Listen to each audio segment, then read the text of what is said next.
Hello, welcome back to my channel. My name is Carly Stevens. I am a teacher and author, and this is English Nerd. We're continuing on in our All About series with Cantos 7 and 8. Cantos 7 and 8 cover both Circle 4 and Circle 5. Once we get to some of the deeper circles in Dante's Inferno, then there are lots of subcategories. But Upper Hell, as I mentioned in last week's video, is just essentially circles 2 through 5. So we're going to reach the end of Upper Hell, which goes a lot faster today. So, Canto number 7. As usual, I'm going to be using the school translation.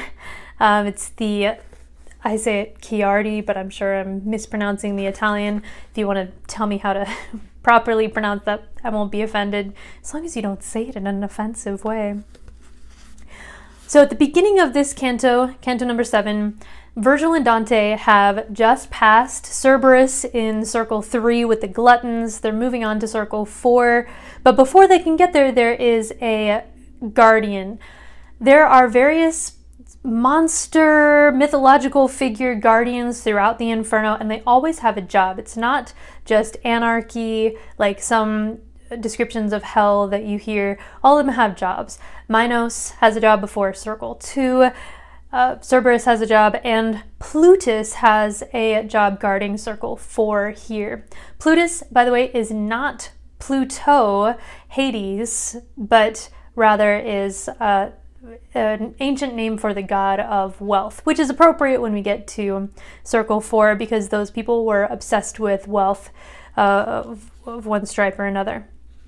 So Plutus says some nonsense words. As far as I'm aware, no commentator has really landed on what he means by these words, and so he's just not making a lot of sense. And when we get to the people in Circle 4, there's not a lot of them left. There's just something absent about all of the Circle 4 beings.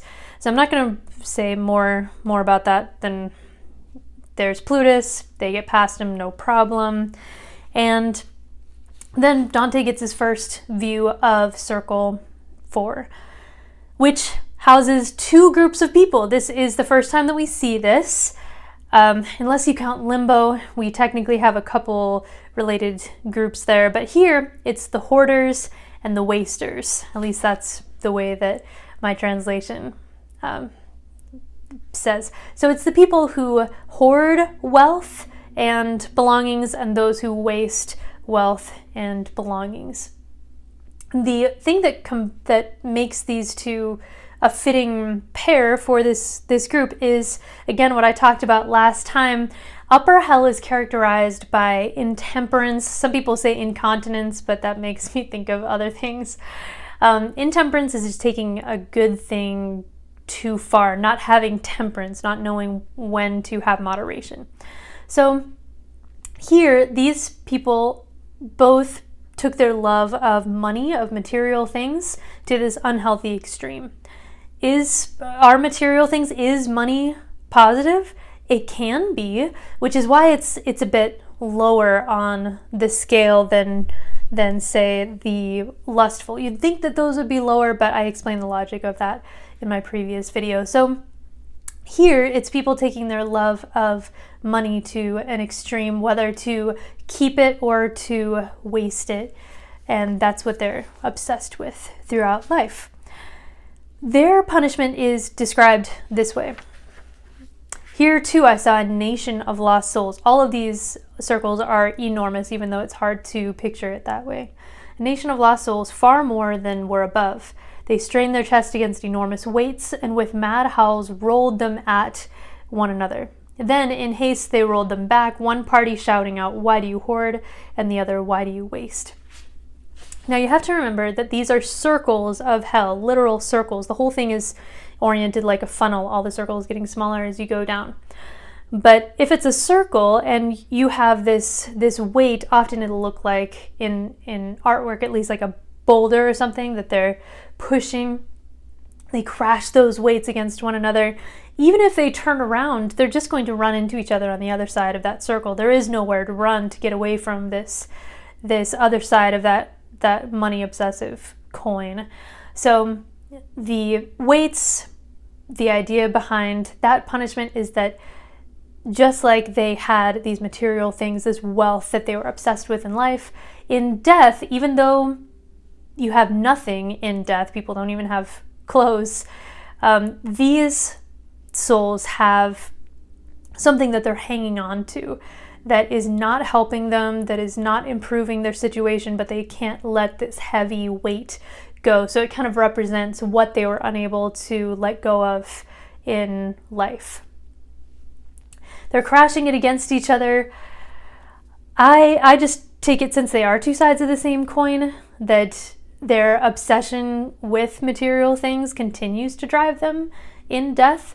That's true of most of these souls. They continue to be the kinds of people that they were even into the afterlife. So, Hoarders and Wasters. Dante comments that he ought to recognize some of these people. He sees very vaguely that a lot of them are clergy, which is an indictment against the church, of course. Dante was Catholic. He was very religious. Obviously, largely his point here is a Christian one. But he definitely thought that there were areas that the church should reform. They should get better. And one of those areas was this greed. He thought that too many priests, too many clergy were greedy, and it was bad for the church overall. You even see some popes in here, but we haven't run into too many. There's somebody in the opportunist section, forget who it is. You can look back. Pope Boniface VIII, the one who exiled Dante on behalf of the Black Guelphs, is going to be mentioned importantly later on. But otherwise, he can tell that they have that shaved sort of monk haircut, the tonsure, but he can't see their features. And so I looked into it, and I'm not entirely sure why Dante did this, but it's an interesting idea for speculation. Why is all of this, their features, rubbed away? I believe Virgil comments on it, but this is, he says, in their sordid lives they labored to be blind, and now their souls have dimmed past recognition. I'm not entirely sure what he means by that, but it's worth noting. Okay, then there's an aside about the role of fortune and chance and kind of the vicissitudes of life. And Virgil talks about Dame Fortune or Lady Luck as a sort of angel that works on behalf of God, because remember, everything needs to synthesize together. According to Dante the poet, we have all those mythological people and references furthering the ideas of the Catholic Church, right? So too here with Dame Fortune or Lady Luck or whatever you want to call her. She was this big figure in medieval thought, and so Dante the poet is doing that same thing where he's taking all these ideas that were prevalent and well regarded at the time and putting them all together. So in this variation, Dame Fortune does exist and does rule over portions of the human experience, but she's a sort of benevolent helper of God, to paraphrase what's going on there. So anyway, they move on past that discussion, past the faceless hordes of Hoarders and Wasters, and they get to another geological figure. We've run into the Acheron right before Circle 1, and now we're going to come across the second river of hell, and that is the one that you were probably waiting for, the Styx. The Styx is very swampy. It's not a pure river. It's this dark, nasty, mucky swamp, and it is the landscape of Circle 5. So let's look.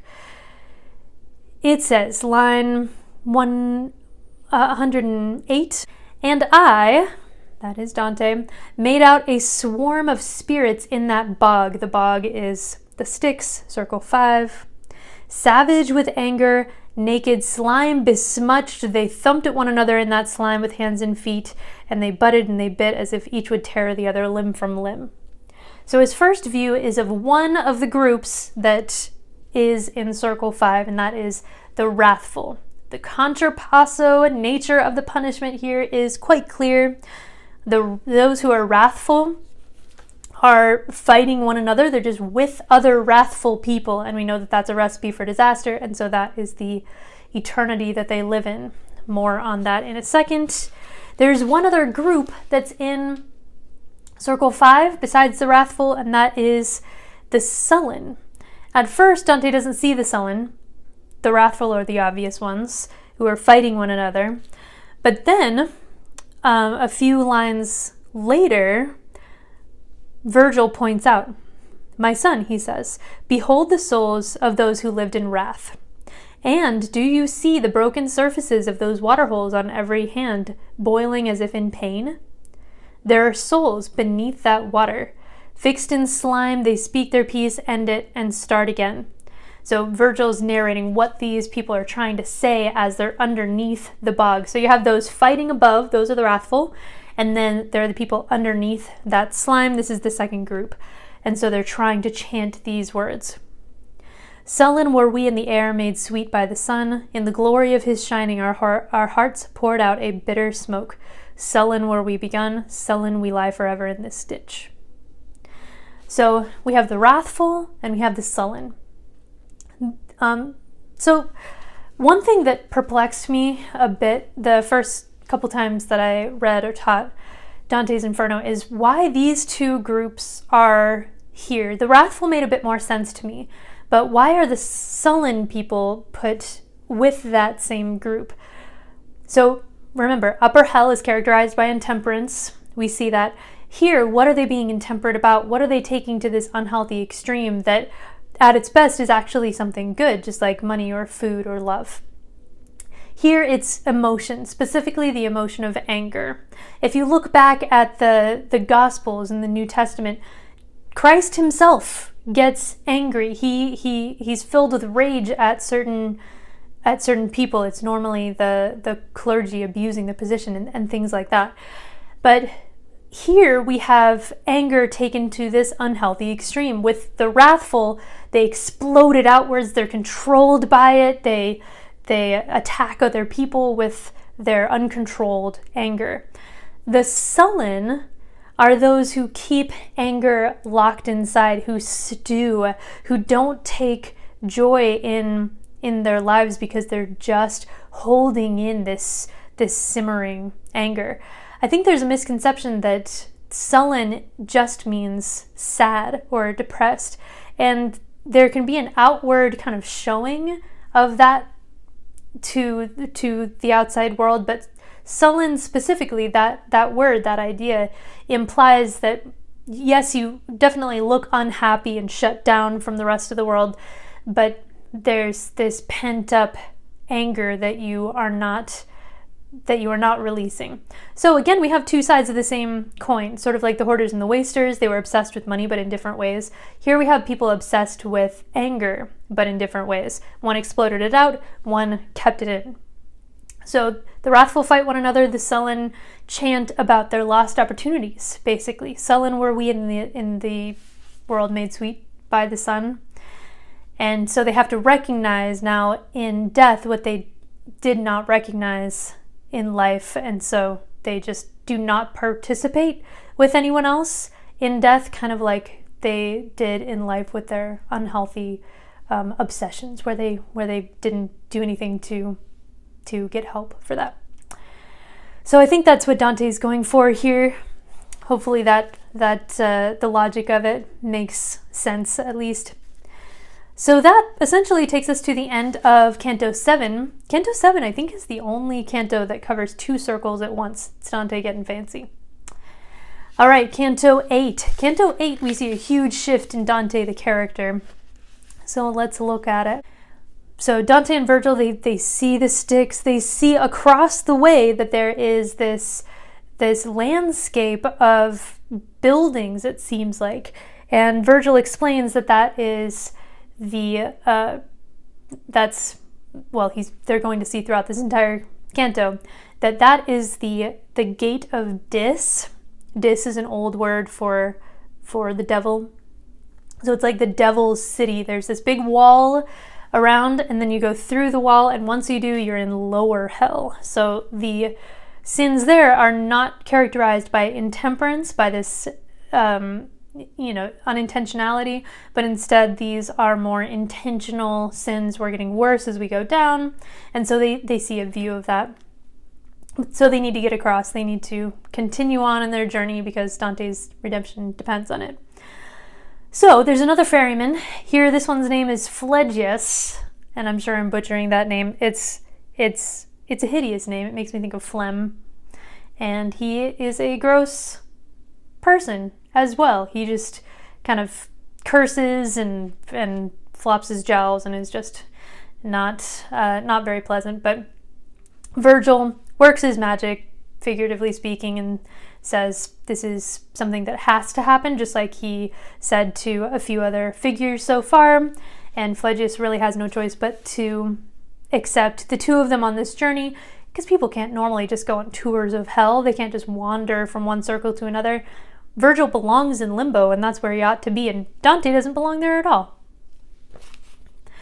So as they're going across this ferry with Phlegias over the Styx, they pass some of the wrathful who are fighting, because remember, we have the sullen below, wrathful above, and it says this is one of the most significant encounters that Dante has with one of the souls in hell in the entire poem, certainly in my opinion.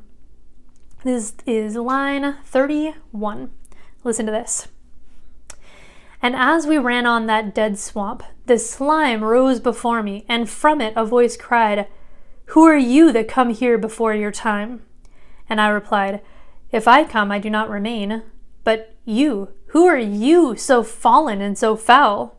And he, "I am one who weeps." And I then, "May you weep and wail to all eternity, for I know you, hell dog, filthy as you are."